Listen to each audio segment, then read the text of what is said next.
আসসালামু আলাইকুম। সবাই কেমন আছেন?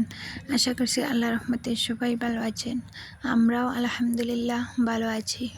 আজকে রান্না করব বড় মাছের মাথা দিয়ে চানার ডাল। তো প্রথমে কড়াই বসিয়ে পরিমাণ মতো তেল দিয়ে পেঁয়াজ রসুন দিয়ে দিলাম। পেঁয়াজ রসুনটা ভালোভাবে কষিয়ে পরিমাণ মতো লবণ দিয়ে দিলাম। আমি বরাবরই পেঁয়াজ রসুনের মধ্যে লবণটা দিয়ে দিই, কারণ তাড়াতাড়ি পেঁয়াজ রসুনের কালারটা চেঞ্জ হয়ে যায়। তারপরে 1 চামচ হলুদের গুঁড়া, 1 চামচ মরিচের গুঁড়া আর আধা চামচ জিরা গুঁড়া দিয়ে দিলাম। দিয়ে আর একটু কষিয়ে তারপরে কিছুটা পানি দিয়ে দিলাম। পানি দেওয়ার পর তেলটা যখন উপরে চলে আসবে তারপরে দিয়ে দেব মাছের মাথাগুলা।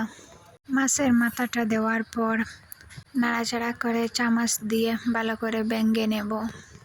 মাছের মাথাটা অনেক বড় ছিল, এটা ছিল সিলভার মাছের মাথা। কালকের ভিডিওতে তো বলেছিলাম যে আমি চানার ডাল দিয়ে মাছের মাথাটা রান্না করব, তো আজকে রান্না করে নিচ্ছি। মাথাটাকে ভালোভাবে কষিয়ে নিয়েছি, এখন আমি দিয়ে দেব ডালগুলাকে। চানা ডালগুলাকে আগে আমি ভিজিয়ে রেখে দিয়েছিলাম। রান্নাটা কড়াইয়ে ভাবছিলাম করে নেব, তারপরে দেখলাম ডালটা ভালোভাবে সিদ্ধ হচ্ছে না, তারপরে প্রেসার কুকারে নিয়ে নিলাম।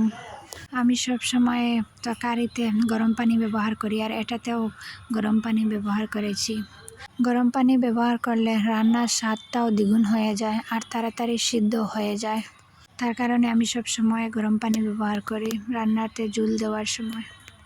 চেক করে নিয়ে লবণটা একটু কম লাগছিল, তো লবণ আর একটু দিয়ে দিলাম। তারপরে উপর থেকে পেঁয়াজ বেরেস্তা দিয়ে দিলাম।